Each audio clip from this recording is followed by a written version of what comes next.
Hi, welcome to PhoneArena. Today we're taking a look at the HTC Desire S, the successor to the ever-popular Desire.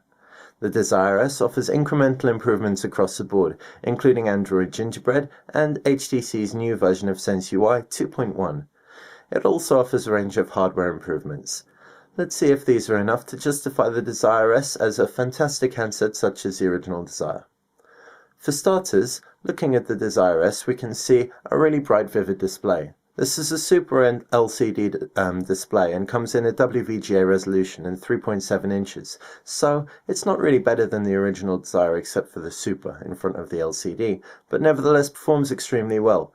Viewing angles are fantastic in every direction, and it feels very nice and responsive to the touch. In addition to that, colors are bright and punchy, although blacks are never going to be as deep as Super AMOLED displays. Below the screen are 4 capacitive buttons, while above is an in-call speaker and a front-facing camera. Flip the device up and to the bottom is a pink in-call mic. You've got a micro USB port and a volume rocker to the side, while up top is a 3.5mm headphone jack and a power button. Turn the device on its back and you've got a 5 megapixel camera and an LED flash. Remove the battery cover and you can reveal the battery and the SIM card and micro USB card slots. In addition to that, the HTC Desire S is constructed entirely of aluminium. The aluminium unibody design adds a real robust element that was missing from the original Desire. The physical size is smaller than the original, however it is lighter despite the aluminium unibody. It also offers a really nice bevel at the bottom, which makes it sit very comfortably in the hand and to the ear. In turn, when it comes to design, we're impressed overall with the HTC Desire S and would say it's a safe improvement over the original. The HTC Desire S runs Android Gingerbread with HTC Sense 2.1 on board. This sets it up to be the best HTC device to date. It's really a pleasure to use as it goes so smoothly through home screens and various applications. There really is very little lag. This is a real tangible improvement to the device. However, there are also a range of other improvements to HTC Sense 2.1, which we'll have a look at later. Firstly, looking at the overview of the UI, we can see that we've got 7 home screens which can be customized and moved around very simply. Once we click through on a home screen, we can add one of HTC's bespoke widgets, which is fantastic, adding a huge amount of functionality. Taking the calendar widget, for example, it takes up a full screen and comes in various guises. As you can also see, we've got HTC's standard bar at the bottom, which has your phone tab in the middle, which pulls up a dialer, allowing you to access contacts through numerically dialing their name. You've also got an app drawer, which we'll take a closer look at later as that's something that has changed, and a personalizations pull-up menu. Looking at the app drawer, we can see instead of the free-flowing system we're used to, it pulls up in blocks of 16, which is really nice and functional. Might not look as smooth, but nevertheless, it's definitely easier to use. You've also got a frequently used applications tab, which shows the last 16 applications used, as well as a downloaded tab. This is really nice and saves time waiting through app drawers. We've also got a pull-down menu now, which has a quick settings tab. This allows you to access some key quick settings and is really also a nice touch. Saves you having to use a power saver widget on your home screens, making more room for the beautiful HTC widgets.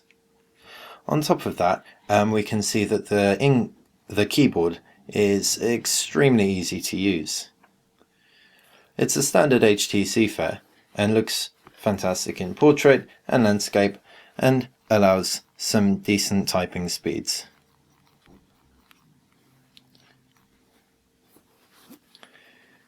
As far as the camera module goes, it's really nice. We can see it's like the Desire Z and the Desire HD.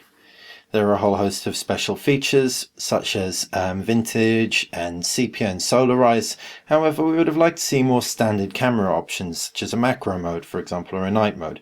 Nevertheless, the camera does have autofocus and shots taken on it are really good, a clear improvement over the original Desire. As you can see, detail levels are good and colour is for the most part as well. However, with really dark and indoor shots, noise suppression is evident and it gets a little bit blurrier and muggier. Video is shot in HD 720p, and as we can see, video quality is quite nice. Video playback is extremely smooth, and it's a pleasure to use the device as a media player as well. The music player on the HTC Desire S is pretty easy to use. It's the standard HTC fare and won't throw any surprises your way. Everything looks very nice and smooth, and there are multiple ways of viewing various artists, albums, and tracks that you've got on your device. Once we select a song,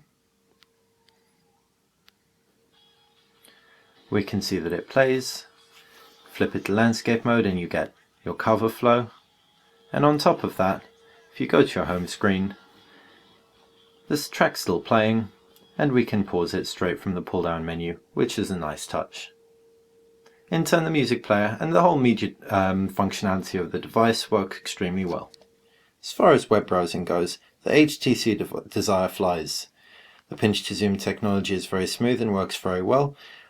It also has cool touches, like a web overview of all your various tabs open, allowing you to browse across multiple tabs much more easily. And in addition to that, there's flash support out of the box. This also includes video support, by the way. To conclude, the performance of the device is fantastic. It really is the best HTC device out there at the moment. The 1 GHz processor doesn't make us notice any slowdown whatsoever. Whatever we threw at the device, it just ate up and spat out really comfortably. Pleasure to use. To conclude, we're really pleased with the Desire S. Across the board, it performs extremely well, so the incremental upgrades have clearly worked. Sense UI 2.1 is fantastic, and Gingerbread offers under-the-hood tweaks, which just make performance all the more smooth. On top of that, all the other improvements such as battery life and the aluminium unibody chassis just make it a really nice complete package. The 1 GHz processor might cause some concern for most, however we didn't say this would affect performance from what we saw. If you do want a dual-core processor, however, you can consider the Motorola Atrix 4G. And if you want a more media-centric power phone, again with a dual-core processor, the upcoming Samsung Galaxy S2 might be just the ticket. Alternatively, for a smaller display, which is sharper, you can consider the iPhone. Thanks for watching PhoneArena. This has been our video review of the HTC Desire S. For more on this and other handsets, check out www.phonearena.com.